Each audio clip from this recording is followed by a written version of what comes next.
We share the unique stories of women within our society. I see you having a beautiful wedding, but after that wedding, I see you chewing cola nut and weeping because you can't have kids. Experiences that touch lives. Whatever He allows into your life is for a purpose. And whatever it is, I'm sorry. Okay, that's okay. Imagine somebody who was a virgin, got married, and then the husband was infected and then gave it to him unknowingly. We answer many questions every woman needs to know about their relationships, children, family life, and global events. Women's Voice, impacting the lives of women within our society, showing every day at 4 p.m. on GBC 24. A beautiful day it is, and you're welcome to Women's Voice Live on your news channel, GBC 24. My name is Rebekah Awuah. Know that parental guidance, especially at the formative stage of a child, is very crucial to their development, sense of responsibility, perspective of social life, and general behavior. Unfortunately, bad and irresponsible parenting has taken the center stage in most societies, of which Ghana is no exception, and this has been identified or has identified irresponsible parenting as the cause of the increasing spate of social vices among the youth. This is a topic I'm sure we'll have much to say about: responsible parenting and its effects on the society. I am in here with a product of the Central University College who holds a degree in theology. He worked as a chaplain. He is a worshipper, a counselor, and the head pastor of Christ Apostolic Church International, the English assembly-kasoa. He is Pastor Richard Kojo Boateng. And until recently, the Lord positioned him in the prophetic office. Hence, the Lord has added a new title, Prophet. Wow. My pleasure to welcome you to Women's Voice. God bless you. So how do I call you? Prophet or pastor? Call me pastor. Why? I for some reason I feel I operate in the pastoral ministry much more than, you know, the office of a prophet, even though God has given us the grace to move in that direction as well. So the gift of prophesying is being added to us, and then yet we see ourselves as people who, you know, operate in the office of a pastor. And so that's about it. But let me correct this thing. I happen to work closely with the chaplain of Central University, and so I am not the chaplain. Oh. The chaplain is there. You worked under him? Yes, worked under him, yeah. All right, that's fine. But our topic for today, irresponsible parenting. What is it all about? I think irresponsible parenting has got to do with, one, giving birth and forsaking a child and not being responsible for the child. We get to see that a lot in our world today. You know, people give birth, and instead of ensuring that they are being taken care of, and instead of making sure that the child is safe, they rather ignore the children and then cause them to, wander in the journey of life, and that's basically what irresponsible parenting is all about. Yeah. And what are the causes, or how does it happen in the first place? I think one of the things that would cause an irresponsible parent is when a parent didn't plan for the child. And normally you find, you know, people saying that as for this baby, I don't want this baby. Especially the fathers, you know, fighting the mothers. And then sometimes I wonder why they would want to fight with them, because to start with, you began the journey and you didn't think about putting certain things in place to make sure there's no, you know, child in between the two of you. And so when the woman conceives, you don't have to be fighting the woman. A lot of times you realize the fathers, some of the fathers will not, you know, accept the pregnancy right from the word go. And so you see them withdrawing from taking responsibility of the child. And when it happens like that, responsibility moves to the woman, you know, and sometimes it's a big challenge, you know, becomes very difficult right from the onset. And so I think it's important we look at it. We take a look at it. But speaking about sharing one's responsibility as a parent or even as a father, why would a parent want to do this? What particular reasons will cause or will warrant a father or a mother to share their responsibility after bringing up or after bringing forth a child? Sometimes it has to do with finances and resources. You know, you see people giving birth and they would want to give them to their grandparents to take care of them, or other people to take care of them, simply because they think that they don't have the finance or the money or whatever it is to support them. And that's why they would want to move them to a different environment for them to receive help from there. You know, and sometimes too, like I said, it has to do with the fact that the pregnancy to start with was not planned for. So apart from the hardship situation that would be on the both parents, and also the fact that they didn't plan for that pregnancy, and so welcoming the pregnancy becomes, you know, difficult for them. That too is a factor to consider. And also basically sometimes it's if there is a fight between the two of them, the father and the mom, you realize that the child comes out of something that couldn't, I mean, comes out of an environment that is not too healthy for the child. You know, and there are times the child will go to the father, spend a couple of days with the father, and move from the father and go to the mother, spend a couple of days with the mom, and there are times the child even wouldn't know where to belong. You know, and so these are all factors that occasionally would want, you know, we see that becomes the reason why children, you know, eventually belongs to other environments instead of belonging to the right place they should be. You know, yeah. And there are some parents who, even when they fight, they tend to pour down their anger on the child. I mean, I didn't even plan for you. I mean, it's amazing. How does this affect the child? I mean, sometimes I wonder, the fact that you are fighting with the mother of your kid does not mean you should not drive to the school and pick the child. The fact that there are times there are fathers, when they are fighting with the mothers, they include the children as well. Okay. And I think it's irresponsible on their part, because if you've got issues with a mom, it does not mean that you should ignore the children as well. And there are mothers who also do a thing like that. You know, sometimes when they are calling their children by their names, they add the name of the father, like Kofi, you know, Kofi Papa. I mean, Kofi Ba, or, you know, Kojo Ba or whatever. And I think it's very irresponsible on our part to behave that way. Yeah. But irresponsible parenting, for some, they say, is the downfall of humanity. Yeah. Why this? Every society is dependent on a family. And of course, it takes the man and the woman to make a family, as it were.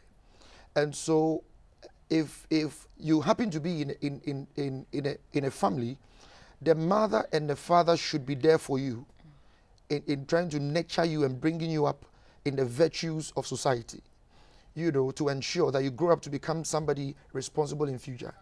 So if the father is not there and the mother is not there, normally God did it naturally such that there should be a unique bond between the mom and the father, especially if they are responsible towards the baby.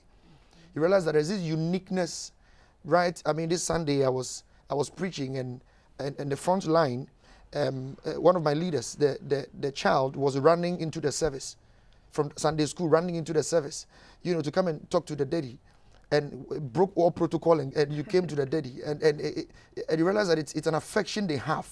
Once the father or the mom is responsible, you realize that there's this unique bond amongst them. I get to the point I'm making. And so basically that's just about it, you know. And I feel that if we are not responsible enough in taking care of our kids, we affect the society big time. Normally, people would want to leave their children in the care of teachers. But we should also understand that the basic and the primary responsibility is dependent on the parents. And so the parent are the ones who are supposed to be in charge, and the teachers are the secondary. And so when you are taking care of them at home, in your mind, you should know this one is your own. So you are taking care of the baby in the house as your own. When they go to school, the teachers take care of a lot of students. I get to the point I'm making. So when it's yours, when it's closer to you, you pay attention to it, to the child more than somebody who is outside. Yeah. So in this wise, how should parents even raise their children up so that they don't become nuisance to society? I think parents should look at the virtues of society. You know, there are accepted norms in every society. You know, once I'm a pastor, normally I would want to entreat people to look out for the Christian virtues, or even if it is Islamic virtues. You look out for virtues that, you know, does not infringe on people's rights. And those are the virtues you teach them how to love, you teach them how to respect, you teach them how to appreciate people, you teach them how to connect with people responsibly. And then you teach them the fear of the Lord. And so these are ways with which you can train up a child, you know, so that, just like the Bible said in the book of Proverbs, that train up the child in the way he should go, so that when he grows, he will not depart from it. And so the virtues in society that we all know, and the norms that are accepted in the society that we all know, norms like respect, norms like being obedient to the leadership, like, you know, being obedient to government, being obedient if you're in church, obedient to the leadership. You know, these are virtues that you can't take for granted. So you can teach them in these virtues and train up your child in these virtues. And then finally you'll be a blessing unto them. Yeah. But again, as parents, do we also need to rule by fear, or we need to teach our children the kind of knowledge and the respect that you're talking about? Because some parents invariably put fear in their children. Sure. Yes. Sure. Is that the way to go? Not at all. Not at all. It took me a while to be able to work on my confidence level. Yes. Tell us about it. When I grew up, I realized that when I was young, anytime I had, you know, an idea or something in me and I wanted to express it, when you open your mouth and you try talking, the people around you, sometimes they go like, oh, keep quiet. Oh, shut up your mouth. I mean, you say all kinds of things. I mean, shut up. How can you say a thing like that, you know? And it's when you do a child like that, what you're doing is that you are bringing down the confidence level of the child. And when they grow up, it will show. It will show. Sometimes they mount stages and they are talking, and then they are shy. They can't come up and speak the way they should, simply because when they were young, the one who brought them up were shutting them up all the time. Suppressing them. You know, and sometimes there's this thing I really would want to entreat fathers to look at. That normally you realize that the children would have a good rapport with the mom. And then when daddy is not at home and daddy is coming home, and then they hear the horn of daddy, Papa, you realize that there is scatter in the house. Everybody is scattering in the everybody is looking for a place to hide. Simply because daddy is coming.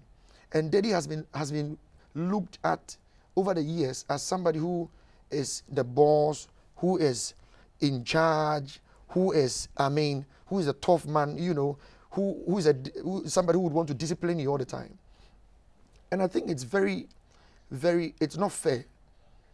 I think the daddies, the fathers we have should be able to, should come down to a point where, just like the children have a good rapport with the mom, the children can just walk to the father and have that same rapport with the daddy. Okay. You know, because when it happens like that, they realize that mommy is always the favorite. Mommy is always the one they would open up and share certain things with. And yet you are the head of the family. You are not supposed to be taken out. And almost every time you are kept in the dark. You know. And so when you train up children in that manner, you realize that even though some fathers would want to do a thing like that simply because they want to, they want to let the children know that there are fathers who can discipline them. But you can always discipline in love. You can always find a better way to discipline people than to create a monster, you know, picture of your identity to the children. I don't think that's healthy, you know. And so it puts fear in them, and so they see you as a fear. You know, you are a fear factor in their lives. Anytime they hear your name, it's like daddy. As for daddy, it has to do with fear. And when it comes to mommy, it has to do with love. And that is not the best. That is not the best at all. And so I think it's important we look at this very thing carefully, that we relate with them in knowledge. You know, seek the right kind of knowledge and relate with your children. If you are the daddy, don't never in your life put fear in them, because the more you do, they will grow up and become something else you don't want them to become. Exactly. Yeah. But how about parents? You talked about parents leaving their children for teachers to impart knowledge. They come in the process, but they are not the soul, or they are not entirely the people to do that. But how about parents who also depend on the limited knowledge of, let's say, house helps to train up their children? How does this account for irresponsible parenting? I think parents should not disconnect when it comes to they themselves and the nannies we have in our homes, the ones who are taking care of our children. I think we should have some closeness with them. And even though sometimes people would be parents will be working in the office and the nannies are the ones at home, we should constantly be, you know, be connected to them, because you've left your children in their care, and they have little knowledge in trying to, some of them, not all, some of them have little knowledge in trying to bring up a child. You know, sometimes we bring them in out of pressure, simply because we need somebody to come and take charge of this baby of ours. And then we start looking out for, we start advertising and looking out for people to walk in and come and take care of them. Sometimes it is somebody who is in your family, or a friend who knows a friend who knows a friend who knows that friend, and they are bringing them in. And then for all you know, their knowledge base in handling your gift, your blessing, the blessing God has given you, is very small. So what you do is that even though you don't have too much time to spend with a child, simply because you are working and sometimes you are schooling at the same time, you have to keep constant touch with a nanny and get to know what is going on. Every 1 hour, every 30 minutes, there are people who are calling when they are busy, they sneak out, they call, and that is very important. I get in the point I'm making. So you support the nanny with your knowledge base, and the nanny is trying her best, or trying his best, and then you're also, of course, you know, supporting from that point. And that will make it gel better. You know. But when it comes to raising up children to become responsible adults, do children even have rights? I think they do. And if they do, what does it state? The child has the right to education, has the right to good health, has the right to safety, protection. You know, human rights, we have the fundamentals, of course, where you can't deny your child certain rights, of course, that we know already. That once you give birth, you should ensure that your child goes to school. And like I said, education is a right that you can't take away from the child. You do everything possible, you ensure, you do everything possible, you make sure that aspect of his life is not, his life is not taken away from him. And also, of course, rights for safety. Rights for safety. You don't just, you need to ensure as a parent to make sure that your child is safe wherever your child is.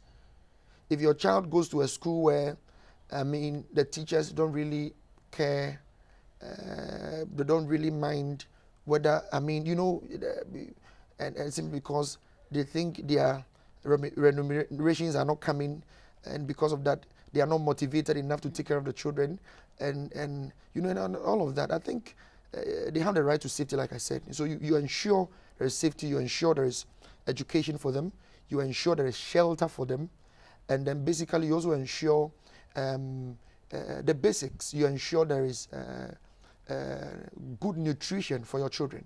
I think these are basic rights that we should give to our children. These are basic rights. But how do parents also ensure the development and, more importantly, the survival of their children? I think parents should have a good bond with a child, irrespective of. I was trying to read a book before I stepped in here, and then at a point, the book was saying that if you're a father and you go to work and you come back home and you are tired, you don't know what to do. And normally you realize that when the fathers come back to the house, they are so tired, they just walk into the bedroom. They don't go and check up on the kids. They just walk into the bedroom, take a shower, and off they go. They get up the following morning, and the mother has taken care of the kids, and then off they are leaving. And so, irrespective of how tired you are, you still have to make sure you create a bond with the children. You try as much as possible and hang around them, assist them do their homeworks, and then let them feel you are a part of them, as it were. When you do that, you realize that there are certain traits that are in you as a parent that the children will pick them up without you even talking about it. Sure. And simply because they see you doing that to them, they see you talking like that to them, they see you relating like that to them. And so in their development, in their formative years, you realize that there are things you don't even say, but they are very smart, very smart. They pick them up, and then it becomes part of their lives. I get in the point I'm making. I was in a certain house, and then the mother was talking to the child and then insulted the child. And then in 2 minutes, I noticed the child was mentioning the same insult. And then the mother was trying to correct the child. And I said, why are you correcting the child? Because you just taught him the way. And so if these are the words you speak, the child also pick it up and start speaking them.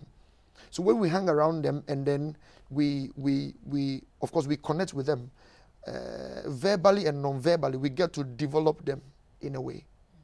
Yeah, sure. But should all parents be blamed for their children, for the irresponsible children they bring up, or for them as parents themselves being irresponsible, most especially for single parents? Should they be blamed? I think single parents, of course, majority of the times you realize that it has to do with the mothers. Majority of the times that the child would want to be with the mom, and the mom has the child. I was brought up by a single parent that, God bless Susanna. I mean, wherever she is right now, I just bless her. She did well. We have 4 boys, and then she had to... Troublesome boys. Troublesome boys. I mean, when we were growing up, it was bad. At a point, she was taking care of virtually everything around us. My uncle had to come in also to come and assist. And then my father was nowhere to be found. Even up till now, I still haven't seen my father. Yes, and it's very unfortunate. And that is why I would want to be a good father to any child, that God gives me. And that is because I want to go on the right direction. I think single mothers should not be blamed too much. I think they shouldn't be blamed too much. I'm saying too much because there are some of the single mothers that even when the fathers want to come and help, because of the beef they have with the father, they don't want the father to step in and come and help them. And that is very unfortunate. I feel that if you're a single mother and you couldn't move on with the father of your kid, you can still allow the man to financially assist and materially assist, the child. And because we are there on the neighbors, and you can't take that away from the father, And I think the single mothers I know are doing well. My mom did very well in taking care of us, and I've seen a couple of single mothers who are also doing so well with places I've been and all of that. And so I think they shouldn't be blamed too much. I think we should praise them, and we should encourage them. We should assist them in which way we can to be a blessing unto them. But in a situation where some of their children tend to be irresponsible, would you say we shouldn't blame them? I of course, I mean that we can blame them. That if you are present and you are there, your presence were there. I mean, you were there. The two of you are there, and the child is growing up in that manner. Growing up to become a rapist. Growing up to become an armed robber. I ask myself, what kind of attention were you paying to the child? What kind of attention? If you are paying good attention to the child, I think there are certain things that, would escape the child. Like armed robbery and being a rapist and being arrogant and rude, and there are times I meet people along the streets, I greet them, they don't mind me, and sometimes I smile at them, they won't smile back at you. You try to be nice to them, they won't be nice to you, and then what can you do? It's just a sign that they were brought up in a particular home that there are times you realize that it's an attitudinal issue that has to do with the person. It's not like something maybe the person didn't see you or anything like that. But at times you realize that this particular case, it has to do with attitude, and it has to do with the bringing up of that child. Bringing of that child. And so I think parents should take responsibility and be responsible for their children and train them in a way that they will grow up to become responsible adults. So you can't just ignore them. But there are some parents, as some say, who are not responsible themselves. So what would it take for a would-be parent, or even somebody still in the parenting process, to become responsible? I think you should seek counseling, seek for counseling. And also, of course, in the counseling sections, you get to be informed as to what to do. And I think those who are willing to be good parents should also find a way and read about it. A lot of the times, if I go to a place and I realize that what I'm doing there, I don't have too much knowledge about what I'm to do. What I do is that I read about it. Sometimes as pastors, we get programs and they give us topics to talk about, and you have to read about it before you be able to effectively be a blessing unto the people. And so before you can be an effective parent and then be a responsible parent, you get to read. You just read wide. Read about it, listen more, get to be informed about it, and then be transformed by your information. A lot of the times I tell people that there is a part of the truth that informs, and there is a part of the truth that transforms. People are informed, and yet they know what they are supposed to do, and the truth is not transforming them to become better people. And so don't just be in the arena of information, but add the arena of transformation as well. And when you do that, you get to be a good parent, and then you move on with your life, with your kids. And again, what would it take to raise a responsible child? As a mother, as a father, what would it take? I think it will take patience. It will take love.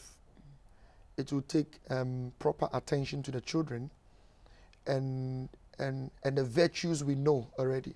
Normally, I tell people that if you want to get the best of people, don't hate them. Love them. Because some of the children God has given unto us, some are very, they are very troublesome. They grow to a point, they're supposed to be responsible even at that age. They're supposed to know certain things in their lives, and they are behaving like, they are behaving like they are crazy, as it were, and it will take patience, it will take love, and then it will take, sometimes you need to add prayer too, and be praying for them. So you take patience, you get to be patient with them, and then you get to love them the way you should. Don't withdraw love from them. Are you aware that there are fathers, when they have like 3 children, amongst the 3, he has a favorite. They have preference. And that is very poor. That is very poor. One of the things, I would want to do in my life till I die is to ensure that if I'm pastoring a church and all of them are my spiritual sons and daughters, I wouldn't withdraw love from them. Because when you withdraw love from them, the enemy will get them. The devil is looking for them already. So you show the love of God to them, and that is when you become effective in their lives. There was a time that I was hungry. I went to a Christian friend of mine, and then I told him the whole day I haven't eaten. And then he said, don't worry. The Lord will provide. Don't worry, you'll be fine, don't worry. And then he shifted the conversation and moved on to a different conversation and said, so how is your cousin? How is your... And then... So, and he's supposed to provide love. And a basic need. A basic need. I don't need encouragement around that time. I need food. And the Bible said, for God so loved the world. Now, and because of that, he gave. So anytime you love somebody, you give them attention. You give them any assistance they need, to be able to cause them to grow the way they should. I think that's the way it should be. And there shouldn't be preferences. Not at all. Yes, and not at all. Discrimination, so that bring about sibling rivalry or something of the sort. Okay, but what are some of the resultant effects of irresponsible parenting? Of course, just before we walked into the studio, we were talking about it, and then the last time one of the people I look up to in ministry made a comment. He said, if you see somebody stand in public and urinate in public, it means the person can be a rapist.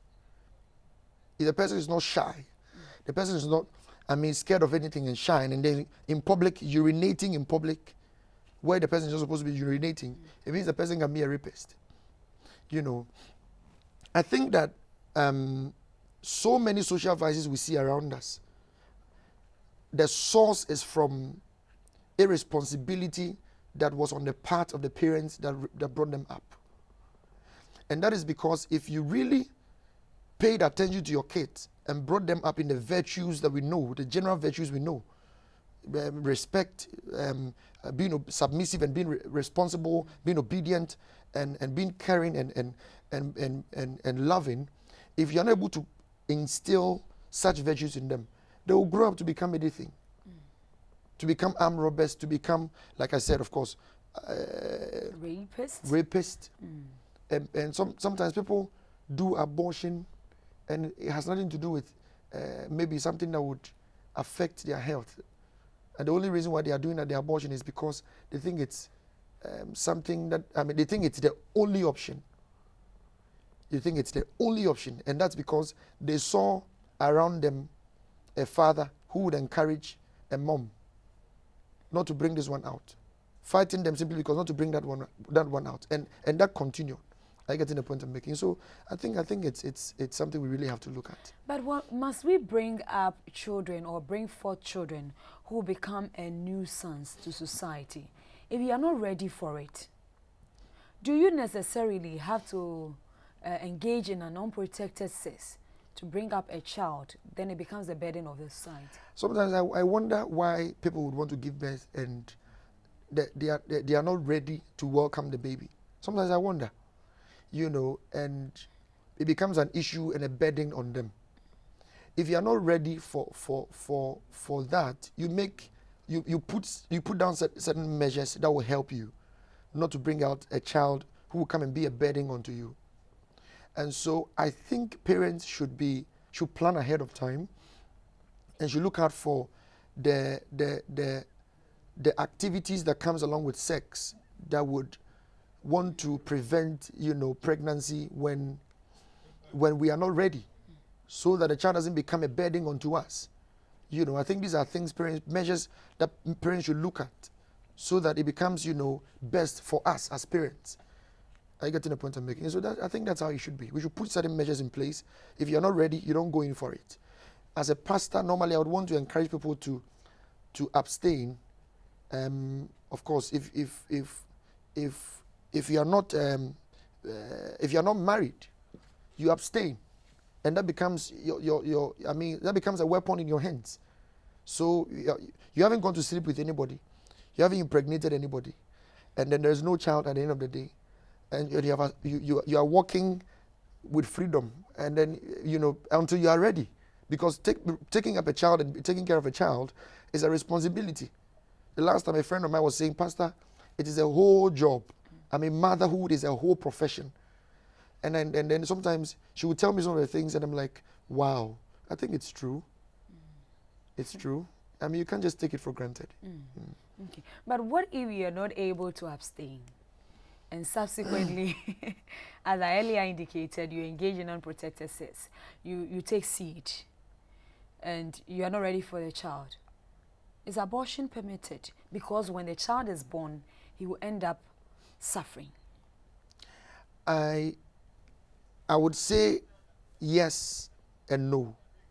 Now, I am saying yes because sometimes, I would only encourage somebody to go in for an abortion when it has medical conditions that can endanger the life of the mom. Apart from that, I'd want to encourage anyone who takes seed to trust God. And when you take the seed, it takes a whole 9 months, almost a year, to bring out the baby. So within that 9 months period, you can put certain things in place to welcome the baby. The last time a gentleman met me and said, and then he was sweating, he was running, he was sweating. He said, Pastor, he came to me, he said, Pastor, I need money to go and take my baby and my wife out of the hospital. And I said, like, seriously? You had 9 months in your life. You couldn't do anything about it. And then the child is out now, and that is when you are looking for money to go and take your wife and your child from the hospital. That is irresponsibility on the part of you, the man. So I think a whole 9 months is good enough for you to trust God and see what the Lord will do to prepare to welcome the baby into the world. Okay. It is still Women's Voice, and we are discussing irresponsible parenting and its effect on the society. And I'm in here with Pastor Richard Kojo Boateng, who is the head pastor of the Christ Apostolic International English assembly-kasoa. The English Assembly, as he puts it, in Kasoa. We'll be back. Stay with us. There is more for you.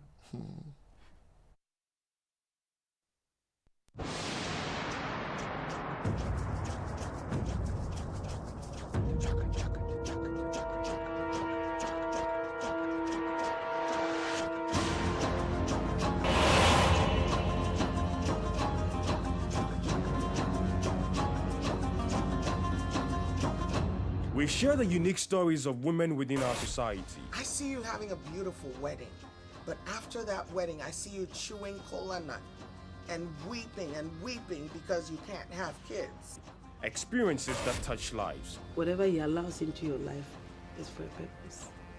And whatever it is, I'm sorry. Okay, that's okay.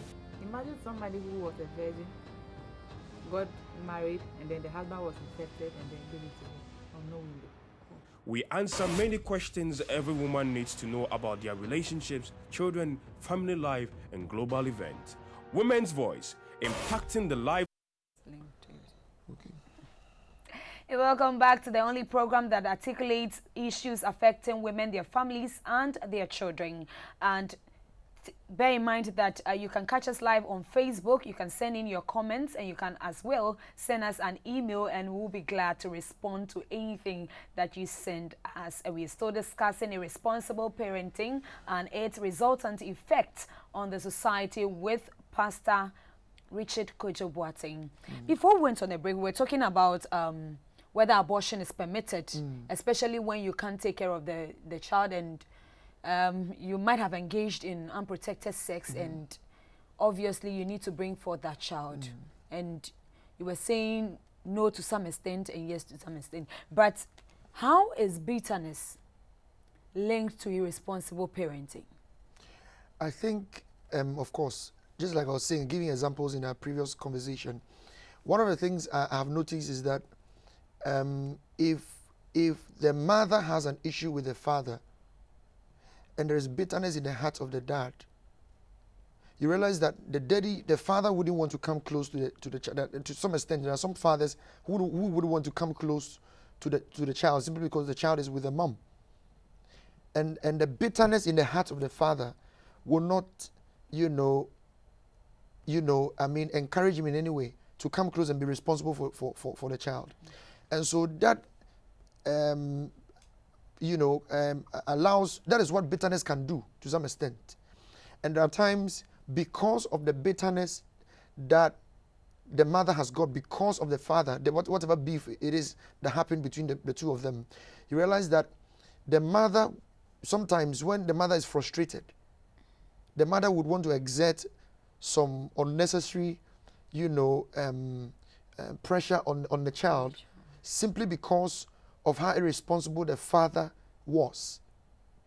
And sometimes it comes to play. You see bitterness hanging around those who are single mothers and those who are even single fathers, if I can say that. Taking care. You see the bitterness, hanging around the family simply because of what is going on. And I think it's something we really have to look at, the subject of bitterness. And that is because I keep telling people, once, of course, we are close and then we become family and then there's a bond between all of us, you realize that occasionally there will be a few offenses here and there. But in bringing up the child is very innocent. I mean, very innocent. So you don't exert pressure on the child because of whatever bitterness it is that you have as a result of your partner. I get in the point I'm making. And so I think it's something we really have to look at. Something we really have to look at. And sometimes the children grow up in an environment that develops bitterness in them simply because the father or the mother was not there. Sometimes they become bitter because at PTA meetings you won't see the father. At PTA meetings you won't see the mother. At places where they are supposed to show up and be supportive enough and support their children, you won't see them.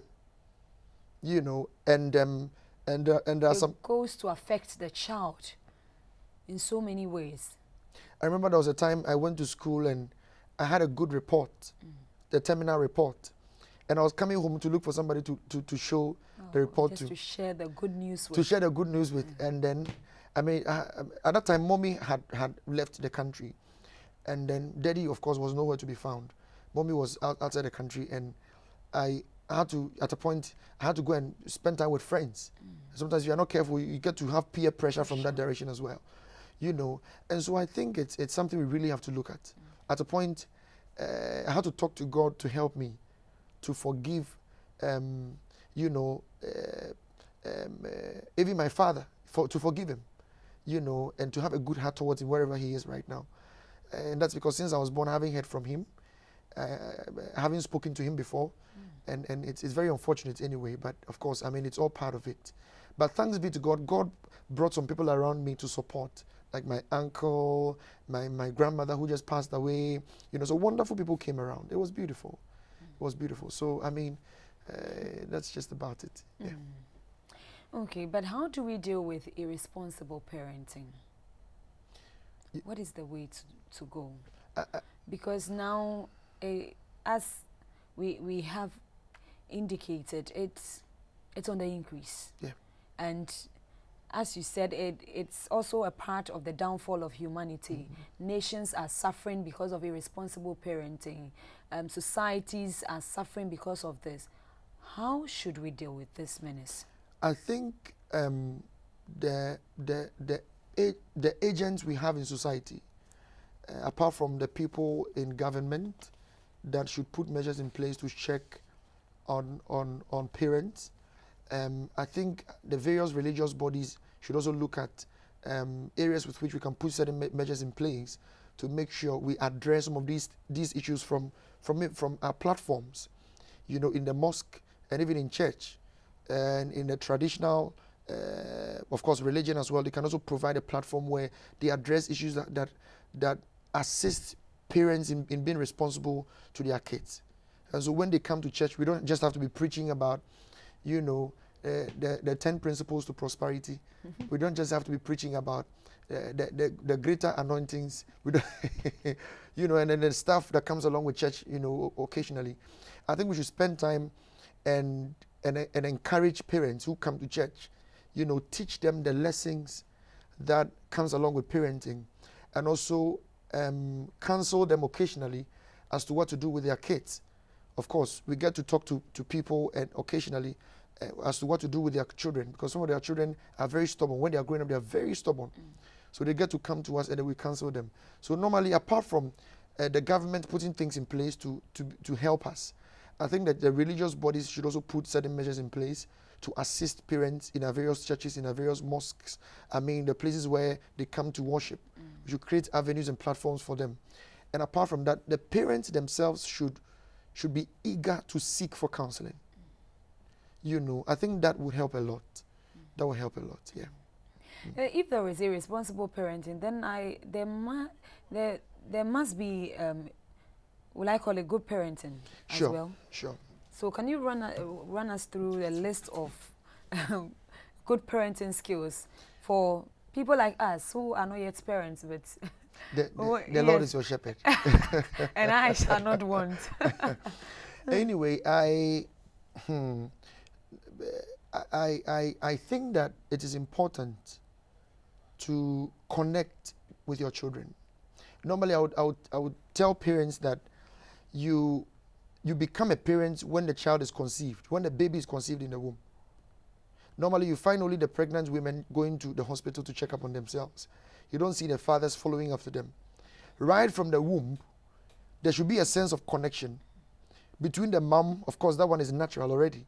But you, the dad, the father, any support you give to the woman goes directly to the baby. And even though the baby is not out to see you, but you realize that, there is this natural connection when the baby is born. When you pay attention to your wife, you pay attention to the woman, you realize that naturally, when a baby is born, the baby begins to connect with you as well. So the last time I heard somebody make a statement that these days, if you are pregnant and you go to the hospital and to check up on yourself and you came with your husband, normally they would want to take care of you fast for you to go, for you to leave. And I said, I think they should be hammering on that point, that they should encourage their husbands to come along with them occasionally, so that it helps. So let there be a bond between ourselves and the children, so that, right from there, we can impact whatever virtue it is we want to impart over their lives. And so you don't give birth and just leave them like that. There should be a bond between you. And apart from connecting with the child, of course, that becomes the stream with which the channel with which you get to impact whatever virtue you want to give to them. The next thing you can do is that make sure there is love enough. Let them know you love them too much.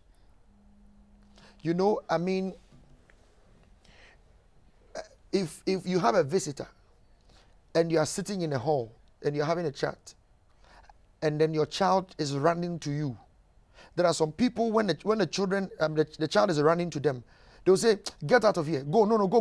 Don't come here! Go! No, shut the door! Go!" You don't do that to your child. Irrespective of who that visitor is, whether the visitor is, somebody you respect, you revere, it doesn't matter.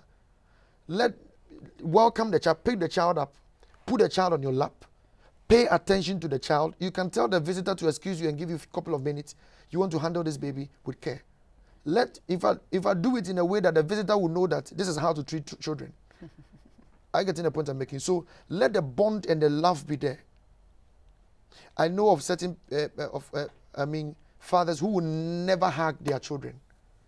Never hug them. Anytime when they are hugging, they will hug the mom.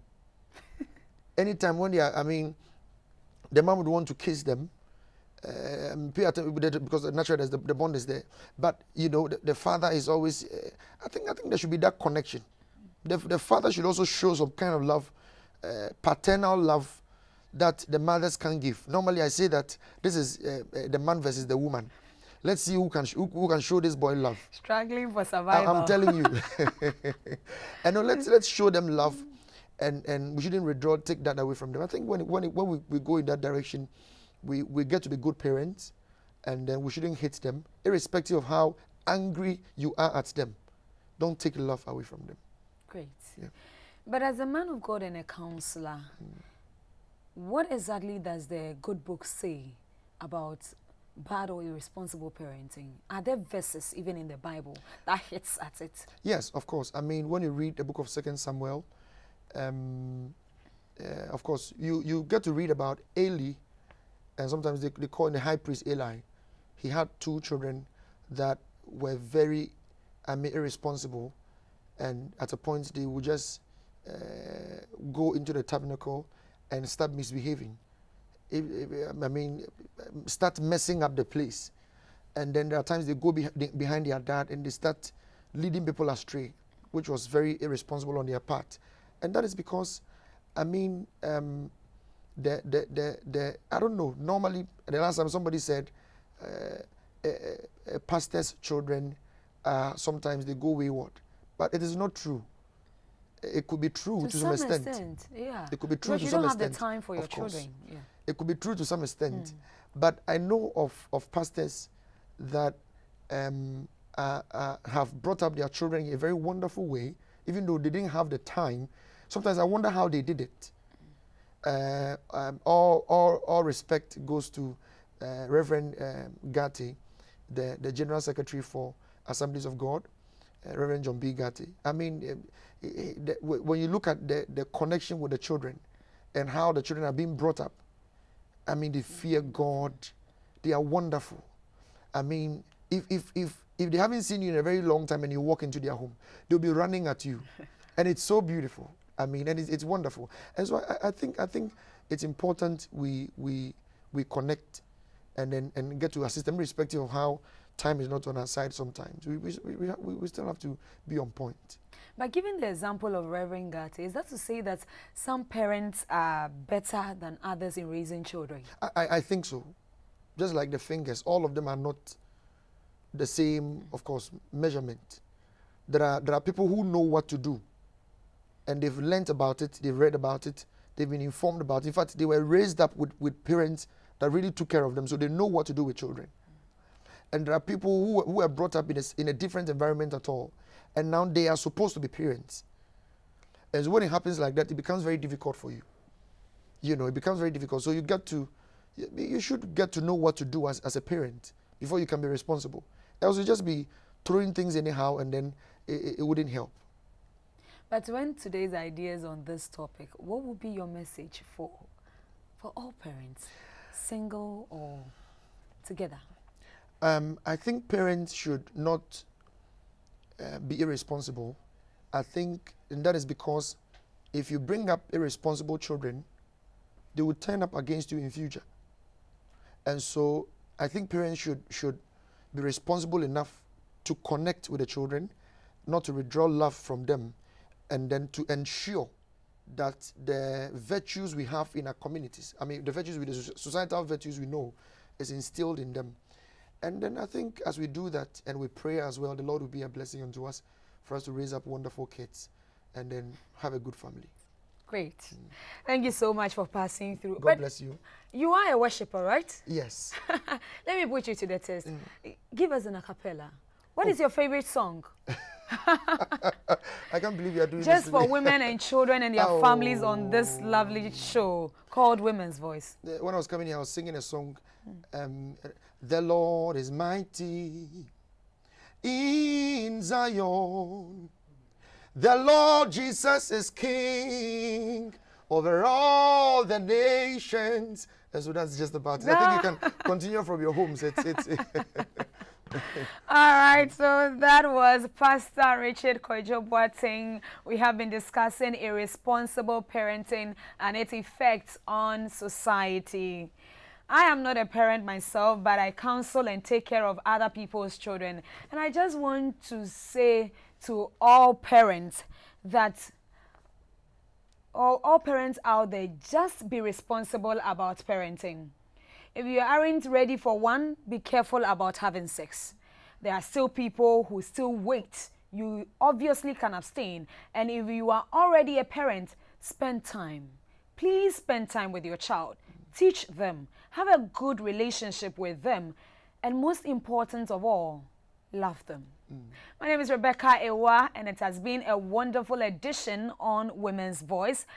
Thanks to my production crew, my technical crew, my directors, and all who helped to bring this program to your doorsteps. Remember, it is the only way we can evade your privacy and get you this program. We are out of here. See you same time tomorrow.